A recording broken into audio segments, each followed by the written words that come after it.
Posle remija u Jerevanu sa selekcijom Jermenije, fudbalska reprezentacija Srbije sastala se na stadionu Partizana sa odgovarajućim timom Albanije u okviru drugog kola kvalifikacija za odlazak na evropsko prvenstvo. Podsjećamo da su gosti na samom startu takmičenja najpre savladali Portugal, a potom odigrali nerešeno sa reprezentacijom Danske.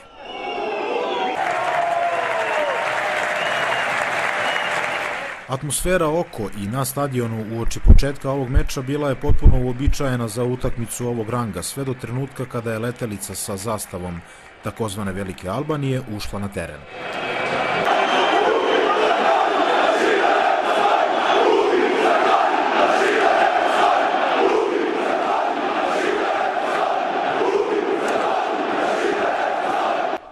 Kako su preneli mediji, brat albanskog premijera uhapšen je u VIP loži zbog prouzrokovanja ovog incidenta, pa je nešto kasnije ipak oslobođen, a kakva će biti konačna odluka disciplinske komisije UEFA ostaje da se vidi.